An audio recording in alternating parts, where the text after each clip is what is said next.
Hello నమస్తే, welcome to reality check. Andhra Pradesh రాజధానిగా అమరావతినే ఉంచాలి, అమరావతి రాజధానిగా ఉండాలి, అమరావతి ఒక్కటే రాజధానిగా ఉండాలి, ఆ ప్రాంతంలో మొదలుపెట్టిన నిర్మాణాలను పూర్తి చేయాలి అంటూ గడిచిన 5 ఏళ్లుగా ఆందోళనలు చేశారు అక్కడ స్థానిక జేఏసీలు. వాళ్ళతో పాటు ఈ ఆందోళనలు ముందుండి నడిపించారు రాజధాని ప్రాంతానికి సంబంధించిన ప్రస్తుత ఎమ్మెల్యే శ్రవణ్ కుమార్ గారు. శ్రవణ్ కుమార్ గారు ప్రస్తుతం మనతో పాటు లైవ్లో జాయిన్ అవుతున్నారు. శ్రవణ్ గారు నమస్తే. నమస్కారం అండి. శ్రవణ్ గారు, ముందుగా కంగ్రాచులేషన్స్. మీరు గెలిచిన తర్వాత మళ్ళీ మనం మాట్లాడలేదు. రాజధాని ప్రాంతంలో ప్రజల ఆశీర్వాదంతో మరోసారి ఎమ్మెల్యేగా గెలిచారు. కంగ్రాచులేషన్స్ మీకు. ముందుగా మీ విజయానికి కారణం ఏంటనుకుంటున్నారు ఆ ప్రాంతానికి సంబంధించి?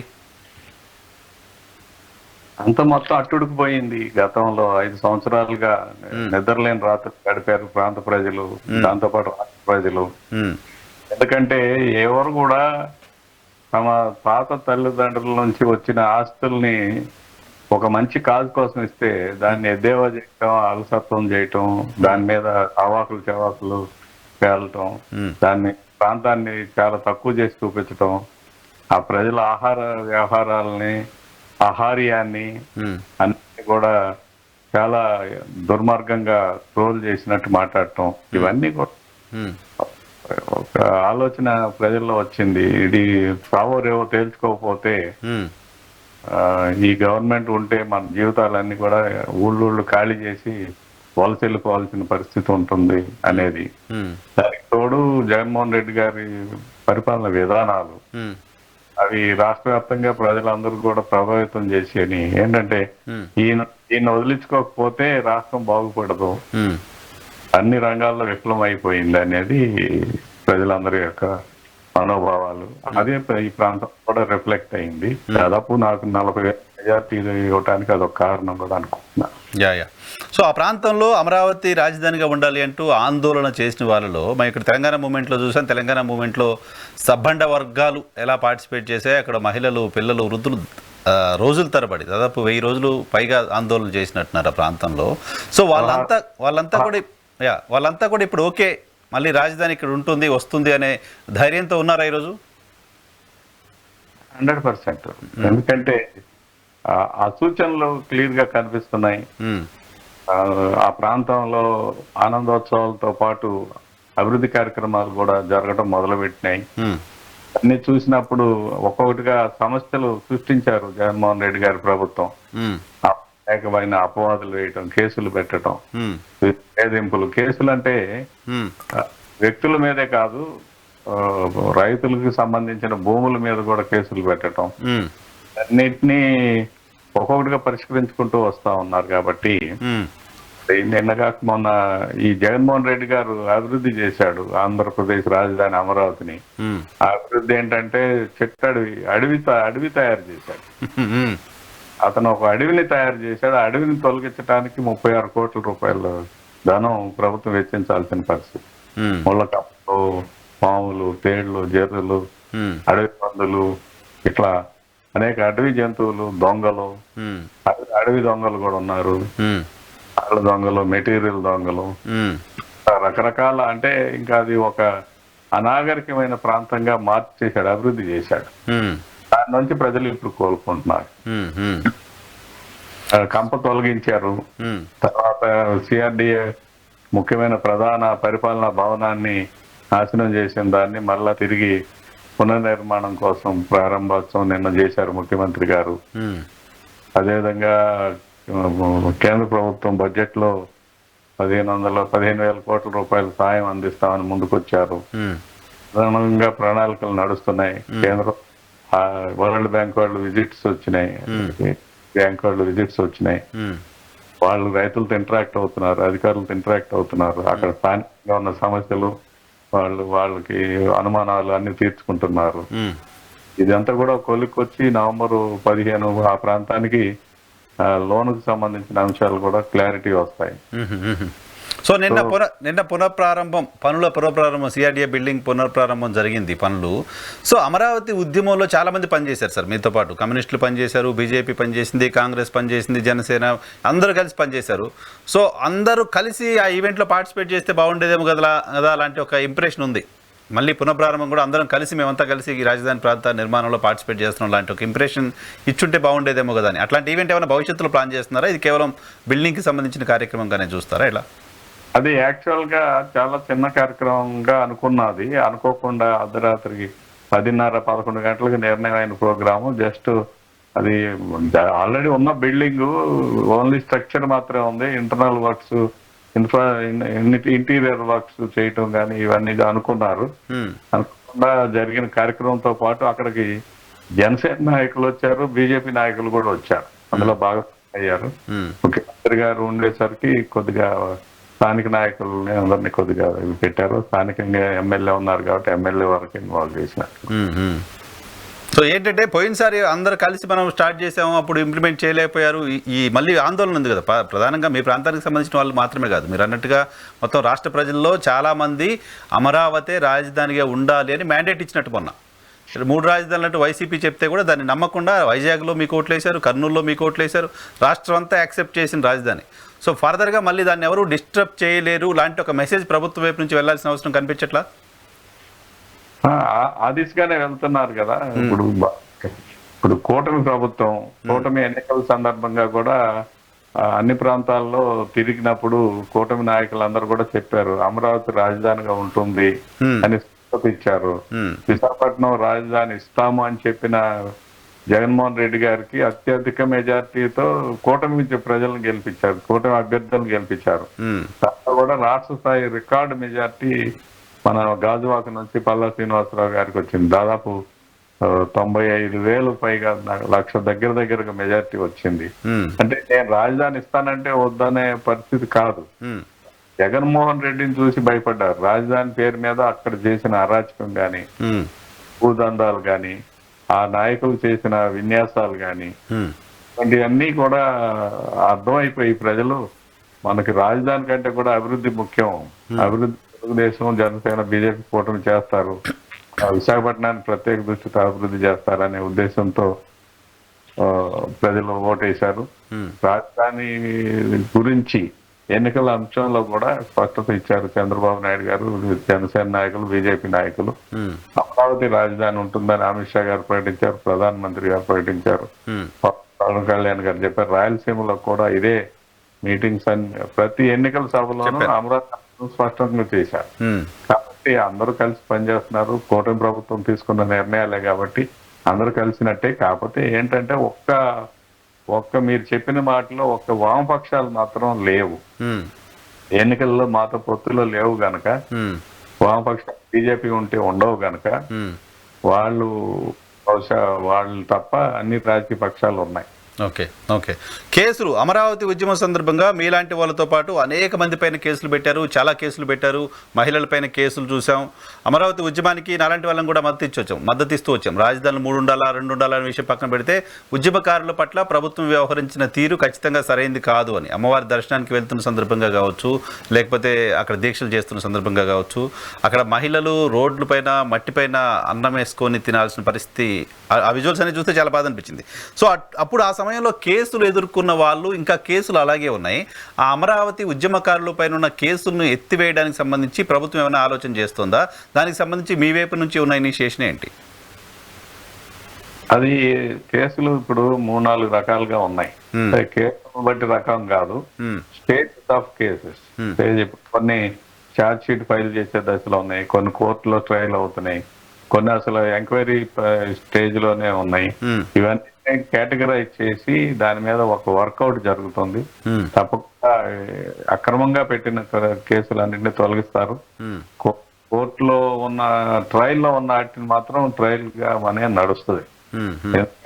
తప్పదు కదా, అది తప్పదు. ఇంకా ట్రయల్ కేసుల్లో నేను కూడా హాజరవుతా ఉన్నాను, బెయిల్ మీద ఉన్నాను. నేను కూడా, నాతో పాటు చాలా మంది బెయిల్ మీద ఉన్నారు. అది కూడా త్వరలో పరిష్కారం అవుతుందని ఒక నమ్మకం ఉంది. Right sir. దాంతోపాటు నీళ్లు మొన్న ఫస్ట్ వరదలకి అమరావతికి మొత్తం నీళ్ళు వచ్చేసాయి, అమరావతి మునిగిపోయింది, అమరావతి అక్కడ కట్టడాలు కట్టడానికి కూడా సాధ్యం కాదు లాంటి ఒక ప్రచారం చాలా విస్తృతంగా జరిగింది.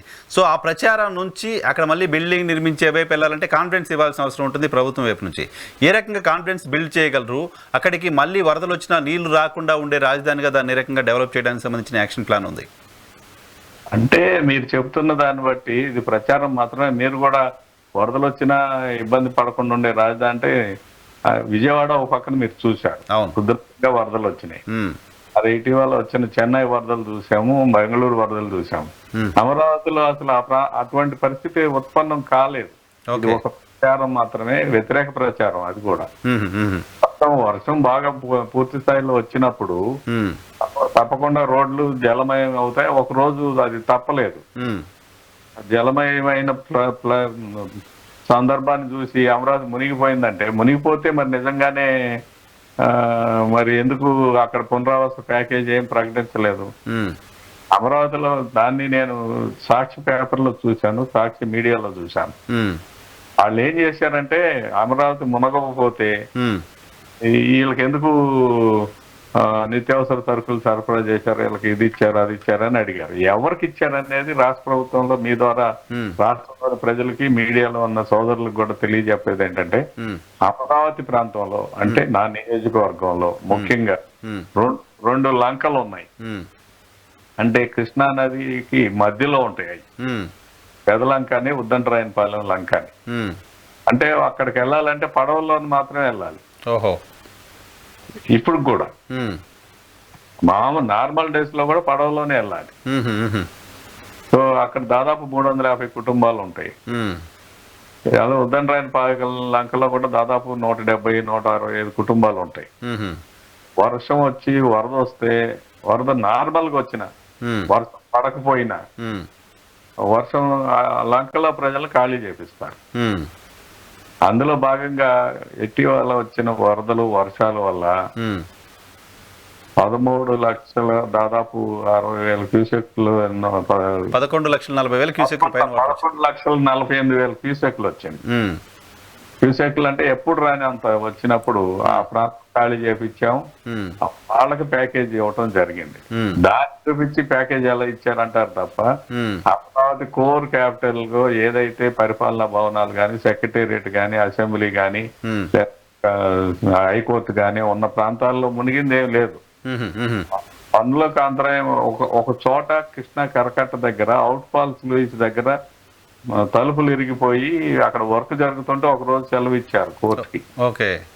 అంటే అవుట్ ఫాల్స్ లూయిస్ అక్కడ మంత్రి సత్యనారాయణ రాజు గారి ఆశ్రమం ఉంటుంది. అవును సార్. అమరావతి ప్రాంతంలో చాలా మందికి తెలియజెప్పాల్సిన అంశం ఉంది ఏంటంటే, అమరావతి ప్రాంతంలో 2 అవుట్ ఫాల్స్ లూయిస్లు ఉంటాయి. ఒకటి రాయపూడి దగ్గర కృష్ణా నది మీద, అలాగే కృష్ణా నది మీద వెంకట సత్యనారాయణ రాజు గారి ఆశ్రమం దగ్గర 2 అవుట్ ఫాల్స్ లూయిస్లు ఉంటాయి. అవుట్ ఫాల్స్ లూయిస్ల ఉద్దేశం ఏంటంటే, వాగులు వంకల్లో వచ్చిన నీరు ఏదైతే ఉందో ఆ నీరు కృష్ణా నదిలోకి వెళ్ళిపోవటానికి అవుట్ ఫాల్స్ లూయిస్లు ఉంటాయి. ఒకవేళ కృష్ణా నదికి వరద ఎక్కువ వస్తే అవుట్ ఫాల్స్ లూయిస్ మూసుకొని ఈ భూమి ఉన్న ప్రాంతం అంతా కూడా సేఫ్ గా ఉంటుంది. సో నది తీసుకోదు కదా నీళ్ళు, అప్పుడు ఆ ఫ్లో లో నీళ్లు తీసుకోలేదు కాబట్టి అప్పుడు ఒక రోజు ఏమవుతుందంటే, బాగా భారీ వర్షం పడితే నీళ్లు తీసుకోవడానికి టైం పడుతుంది. అంతే తప్ప నిజంగా మునిగిపోయింది ఏమీ లేదు. సరే, కొన్ని పత్రికలు, ఈనాడు లాంటి పత్రికలు అమరావతి చుట్టూ వాటర్ రాకుండా ఒక బేస్ లాగా కట్టబోతున్నారు, అమరావతి లోపలికి వరద నీళ్ళు ఏం రాకుండా అటువంటిది కట్టడానికి సంబంధించి ప్రభుత్వం ఏర్పాటు చేస్తుంది లాంటి వార్తలు రాశాయి. నిజం ఉందా దాంట్లో? అంటే అది వాస్తవం 75% ఉంది. ఏంటంటే అమరావతి ప్రాంతంలో 3-4 వాగులు ఉన్నాయి. అందులో పెద్దది కొండవీటి వాగు, కోటేళ్ల వాగు, పాలవాగు, ఎర్రవాగు. ఈ వాగుల్లో నీళ్ళన్నిటినీ కూడా చుట్టూ ఒక కాలువలాగా తవ్వి వాటిని కృష్ణా నదిలో ఎత్తిపోయటానికి కోసం కొండవీటి వాగు నుంచి ఎత్తిపోతల పథకం పెట్టారు. వర్షం బాగా వచ్చి వాగులు పెంగి పొరులుతుంటే ఈ నీళ్లు కృష్ణా నదిలోకి తోడిపోయటం అనమాట. మోటార్స్ ఉన్నాయి. అది చంద్రబాబు నాయుడు గారు ఫస్ట్ టర్మ్ లోనే అమరావతి రాజధానిగా ప్రకటించిన తర్వాత చేసిన మొట్టమొదటి పని అది. సో కొండవీటి వాగు అనేది చాలా ఉధృతంగా వస్తుంది. ఉమ్, కోటేళ్ల వాగు అందులో భాగము. ఉమ్, పాలవాగు అనేది రాయపూడి దగ్గర ఉంటుంది. ఉహుం, ఇది నదిలో లెవెల్ తగ్గినప్పుడు వాటర్ అంతా ఆటోమేటిక్ గా రిసీడ్ అయిపోతుంది. ఓకే. సో ఈ వాగుల్ని ఛానలైజ్ చేసే పని మొదలవుతుంది. ఉహుం, అంత ముందు ఏంటంటే ఆటోమేటిక్ గా వెళ్ళిపోయాయి. ఇప్పుడు కొన్ని కట్టడాలు రావటం చేత ఉమ్, జగన్మోహన్ రెడ్డి గారు వచ్చి ఇళ్ల ప్లాట్లు అవి ఇచ్చి ఏదో ఇబ్బంది పెట్టడం చేత అడ్డాలు వచ్చేసి ఉమ్, వీళ్ళు కొద్దిగా తాత్కాలికంగా ఆగినాయి. ఉమ్, ఆ ఆగటం వల్ల ఉంది. మీరు చెప్పినట్టు ఈనాడు ఈ వాగుల పేర్లు మెన్షన్ చేయకుండా ఛానలైజ్ చేస్తున్నారు, చుట్టూ ఇది కడుతున్నారు అనేది ఉమ్. ఆ ఉద్దేశంతో రాసి ఉంటారు. Okay, okay. కంపెనీలు అమరావతికి చాలా పెద్ద ఎత్తున ఇంటర్నేషనల్ పెట్టుబడులు వస్తాయంటూ ప్రచారం. దాదాపు ఒక 110కి పైగా కేంద్ర ప్రభుత్వ ఇన్స్టిట్యూషన్స్ కూడా అక్కడ భూమి అడిగాయి, కొన్నిటికి భూములు ఇచ్చారు అని చెప్పి ఆ ఇన్స్టిట్యూషన్స్ని అక్కడికి తీసుకొచ్చే ప్రయత్నం ఎంతవరకు జరుగుతోంది?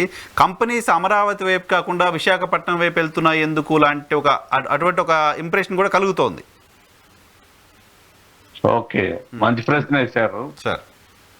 గత ప్రభుత్వ హయాంలో అంటే గతంలో చంద్రబాబు నాయుడు గారు 14 నుంచి 19 దాకా ముఖ్యమంత్రిగా ఉన్న సమయంలోనే దాదాపు 135 సంస్థలు, ప్రైవేట్ కానీ కేంద్ర ప్రభుత్వం కానీ రాష్ట్ర ప్రభుత్వ సంస్థలు కానీ ఉమ్, లేదంటే కొన్ని యూనివర్సిటీలు కానీ ఇతర సంస్థలు స్థలం కోసం అప్లై చేసుకున్నారు. వాళ్ళందరికీ స్థలాలు కేటాయించారు. ఉమ్, కేటాయిస్తే అందులో పోస్టులు ఉన్నారు. ఆర్బీఐ బ్రాంచ్ ఒకటి ఉంది. రకరకాలు ఉన్నాయి. కేంద్ర ప్రభుత్వ సంస్థలు చాలా ఉన్నాయి. ఎయిమ్స్ లాంటివి కూడా ఉన్నాయి. ఉమ్, ఈ సంస్థలన్నీ స్థలం కేటాయించబడి వాళ్ళకి అలాట్మెంట్ అయిపోయి రెడీగా ఉన్నాయి. ఉమ్, జగన్మోహన్ రెడ్డి గారి చర్యల వల్ల అమరావతికి అగమ్య గోచరంగా తయారై ఎవరు కూడా ఆ సంస్థలు ప్రారంభించలేదు. ఉమ్, అంటే కనీసం భూమి పూజ చేసి వాళ్ళు చుట్టూ కాంపౌండ్ కట్టుకున్న లేకపోతే అట్లీస్ట్ ఫెన్సింగ్ వేసుకున్న సంస్థలు కూడా ఉన్నాయి. ఉహుం, ఉహుం, అవన్నీ కూడా ఆగిపోయినాయి. ఉమ్, వాటికి టైం ఏదైతే లిమిట్ ఇచ్చారో మీరు 3 ఏళ్లలో కట్టాలి 2 ఏళ్లలో కట్టాలని గతంలో ఇచ్చిన టైం ముగిసిపోతుంది. ఓహో, ఓకే. సో దానికి మళ్ళా 2 సంవత్సరాలు ఎక్స్ట్రా ఇచ్చి ఇప్పుడు వాళ్ళందరినీ పిలుస్తున్నారు. ఉహుం, ఉహుం, సో ఆ పిలుపులో భాగంగానే ఇంకా 2 సంవత్సరాల లోపు ఈ నిర్మాణాలు పూర్తవుతాయి. ఓకే. కంపెనీలు పెద్ద పెద్ద కంపెనీ టీసీఎస్ లాంటి కంపెనీలో లేకపోతే లులు లాంటివో అటువైపు అంటే అక్కడికి ఏదో కొత్త కంపెనీలు వచ్చే ప్రయత్నం ఏమైనా చేస్తున్నారా? విశాఖ ఆర్థిక రాజధాని అని చెప్తున్నారు, అటు వెళ్తున్నాయి. ఇక్కడికి కూడా తీసుకొచ్చే ప్రయత్నం ఏమైనా జరుగుతుందా? బుల్లెట్ ట్రైన్ అంటూ పదే చంద్రబాబు నాయుడు గారు చెప్తూ ఉన్నారు. సో బుల్లెట్ ట్రైన్ రావాలంటే కేవలం రాజధాని ఉంటే కాదు కదా, అక్కడ ఇండస్ట్రీస్ కూడా ఉండాల్సిన అవసరం ఉంది కదా.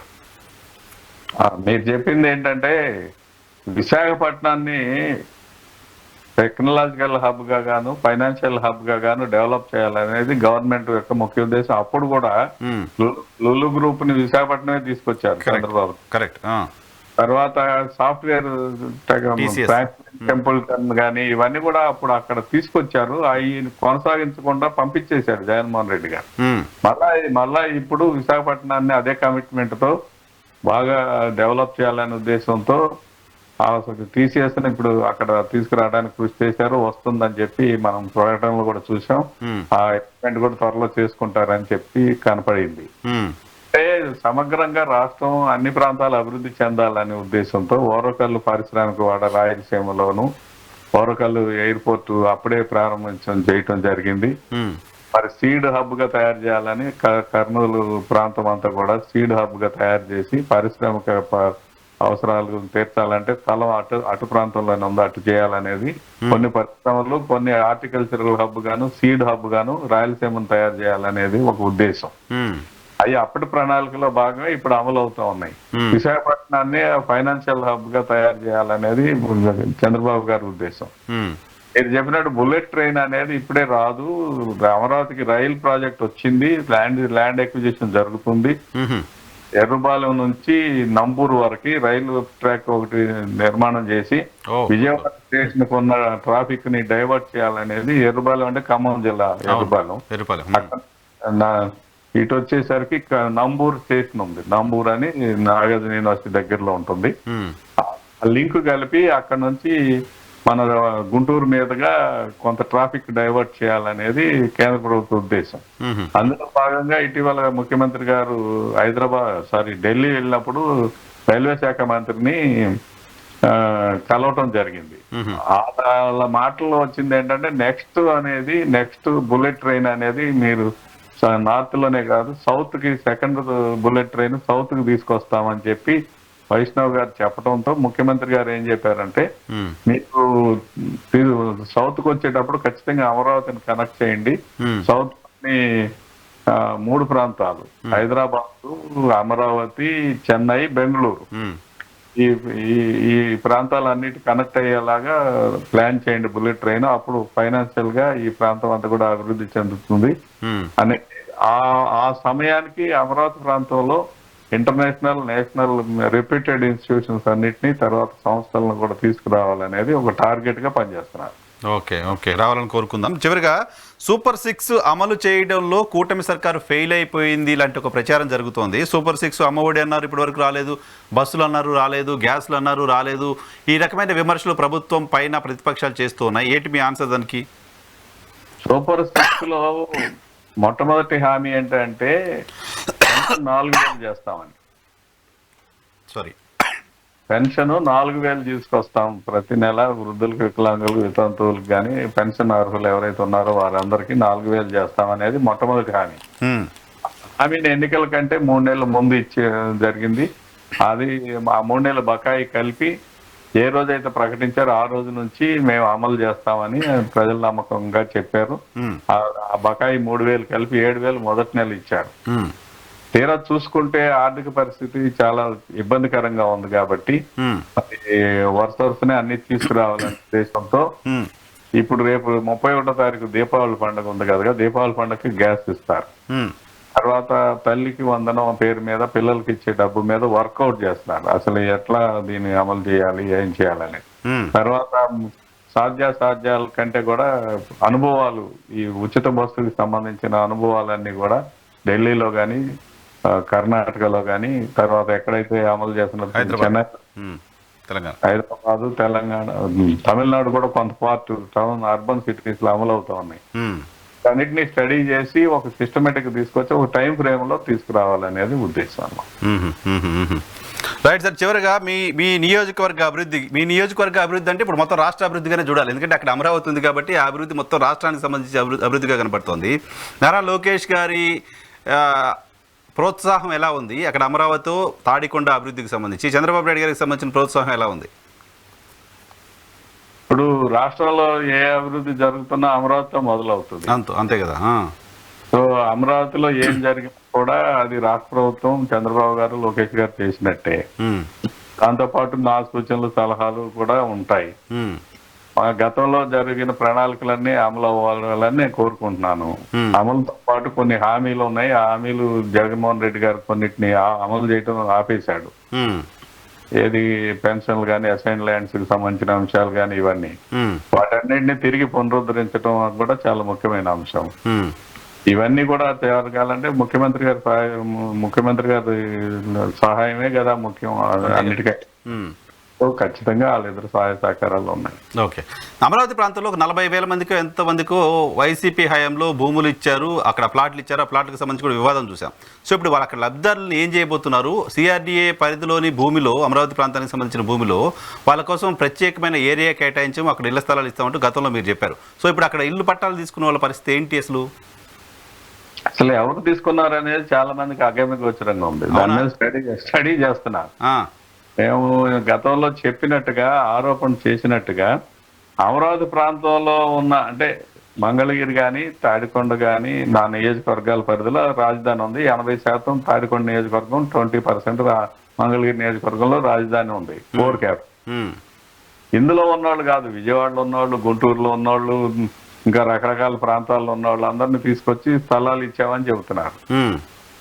సో వాళ్ళందరూ అది కోర్టులో ఉంది, సుప్రీం కోర్టులో ఉంది. అమరావతిలో స్పెషాలిటీ ఏంటంటే ఇల్లే కట్టి ఇవ్వాలనేది, టిడ్కో హౌసెస్ ద్వారా డెవలప్ చేసిన ఇల్లు ఇవ్వాలనేది ఆనాటి ప్రభుత్వం యొక్క ముఖ్యమైన ఉద్దేశం. ఆ అవసరాల కోసం 2,800 ఎకరాల భూమి కూడా ఆల్రెడీ ఉంది. దాన్ని వినియోగించకుండా జగన్మోహన్ రెడ్డి గారు ఏం చేశారంటే అమరావతి మాస్టర్ ప్లాన్ డిస్టర్బ్ చేయాలనే ఉద్దేశంతో ఇన్ఫర్మేషన్ టెక్నాలజీ వచ్చే ఏరియాల్లోనూ, రకరకాల ఏరియాల్లోనూ సెంటు భూములు ఇచ్చాడు. ఆ భూములు ఎన్నికల కోసం ఇచ్చినాయి తప్ప చిత్తశుద్ధితో ఇచ్చినాయి కాదు. వాళ్ళందరినీ ఎక్కడెక్కడో పోగు చేసుకొచ్చి ఇచ్చాడు. అవన్నిటిని కూడా వాళ్ళ యొక్క యోగక్షేమాలు కానీ వాళ్ళకి అవసరమైన ఇళ్లు కేటాయింపు కానీ అవన్నీ కూడా మేము బాధ్యత తీసుకుంటాం. దానికి తోడు వాళ్ళు ఉన్న ఊరికి 40 కిలోమీటర్లు 50 కిలోమీటర్ల దూరంలో తీసుకొచ్చి ఇచ్చాడు. వాళ్ళకి ఆ ఊర్లో ఇచ్చేసి అమరావతి ప్రాంతంలో ఉన్న ప్రజలకి ఏదైతే పేద వర్గాలు ఉన్నారో వాళ్ళకి ఎవరికైతే ఆవాసం లేదు లేకపోతే ఏదైనా ఇబ్బందులు ఉన్నాయో అవన్నీ మేము టేక్ కేర్ చేస్తాం. Right sir, thank you very much Shravan గారు మా కోసం సమయం కేటాయించినందుకు. ఇది టీడీపీ ఎమ్మెల్యే శ్రవణ్ గారితో స్పెషల్ రియాలిటీ చెక్. రేపటి షోలో మళ్ళీ కలుద్దాం. చూస్తూనే ఉండండి.